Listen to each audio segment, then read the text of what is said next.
So now that we've done that, we can go ahead and test this in our browser. If I just hit enter, okay, so we have an undefined variable image row, and that's because I have probably spelt something wrong in this function here. Okay, yeah, so that should be images, that should be images, and that should be images as well. So let's go ahead and refresh.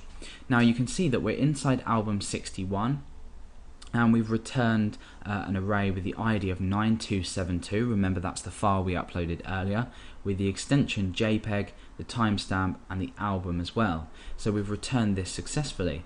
Let's go ahead and look inside our general album, which has no images, and remember we had a check in place to check if there were actually any images returned by that function, and now we see there are no images in this album.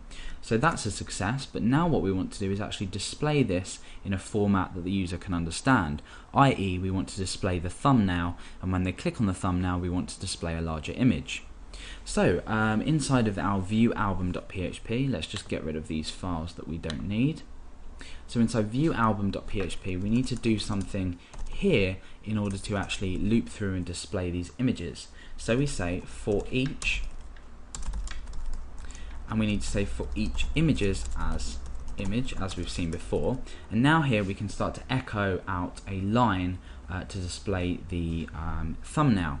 Now this is an extremely long line and it might be quite hard to follow along, but try your best and think about it logically about what we're actually echoing out. So we're going to echo out, the first thing we want to include is a link. So we want to include a hyperlink. Now inside of this hyperlink is going to be the image itself, the thumbnail itself.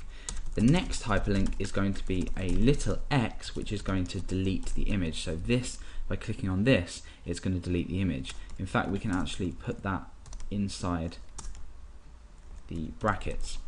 So now what we're going to get is we're going to get a broken image and an X next to it. Okay, so the broken, well, the image is not shown because we haven't included the image, but we have a link and then this X here, and this X is going to go to delete image.php, and we're going to specify an image ID. So image ID equals, and here is going to be the current image ID. So we'll deal with that a bit later. Inside of here is going to be the thumbnail. So image source equals something, and we're also going to have include the alt attribute to display when the image was created, when the user hovers over the image. So the first thing to get down is the actual thumbnail itself. So the image source is going to contain the thumbnail. So we know this is present inside the uploads folder and then the thumbs folder. Now what we want to do is include an album ID here, and then the name, for example 9274 dot, and then the extension, so it could be .jpg. So what we need to do is take the album ID, we need to take the image ID and the image extension. So we can just put some dummy data in here for now, like 61 and a random number and any file extension, and we want to go ahead and replace these. So we're going to break out of this and we're going to include image album ID. Oh, in actual fact it's album. Remember, we returned it as album here. So now that that's done, we can substitute the image ID. So let's get rid of that and let's break out, and here is the image ID. Now the extension is exactly the same thing. We need to break out of this, and it's image ext. Okay, so now what we've got is the image source is uploads /thumbs. The relevant album ID, remember we save all of the images in folders that correspond to the album ID. Then the image ID itself, remember we name the image after the image ID found in the database, and then the image extension. The alt text we'll get to in a moment when we've tested this. So if we go back to here and we refresh, you can see that we actually now show this generated thumbnail. Now when the user clicks on this, at the moment nothing happens, but we want it to go to the larger image. So we'll take care of that now. So that hyperlink, we're going to link to uploads / then the album name, and then the image name. So 9 something .jpg. So now we want to again replace the album ID the image ID and the extension that's been returned from this getImages function. So the album ID, simple. We've already looked at this, so let's go ahead and just say album. We need to substitute the file name for the image ID, so that is image ID, and then the extension, so let's end that there, and image ext. Quite straightforward. Let's go ahead and refresh. Let's click on this, and you now see we get the bigger image. So the thumbnail here is shown as the generated thumbnail, but when we click on it, we have the larger image. So obviously, if you're using technology such as a lightbox to display these, you can just incorporate these variables into this path. However you would normally display an image, you can display it on a separate page, and obviously you can feel free to adapt it to your own requirements. So let's go along to the alt attribute now. Essentially, when we hover over this, we just want to see when the image was uploaded.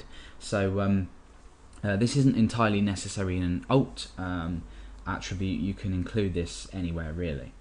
So, in actual fact, sorry, no, it's the title. Not the alt. The alt is required by XHTML standards, so you can just write image in there or the file name or anything, but we'll leave that out just for now, not to confuse things. So the title will be uploaded and then a date here. So the date is going to be taken from the timestamp. So let's end that, and the timestamp would usually be image timestamp. So the title is now uploaded, and then we display the timestamp. Let's go ahead and look at that. Let's hover over the image. You can see that it now says uploaded and a long timestamp integer. Now we obviously want to convert this to a readable humanly readable date, so we use the date function. Now this image, this timestamp is the second parameter. The first parameter is string data, and we can do something like DMY and then say /HI. Now these codes that I'm using, these notations for the date, can be all found at the PHP manual. So just go ahead and look up the date function and you'll find out different ways to display it. However, for now we're still displaying the day, the month and the year, and then the hours and the minutes that it was uploaded at. So if we refresh and hover over, you can see that it was uploaded Sunday, July 2011 at 10:50. So quite simple. We have the image thumbnail, when it was uploaded, and now we can click to view the bigger picture. The only thing that's actually left out now is being able to delete the image. We're unable to delete the image because the deleteimage.php file doesn't work.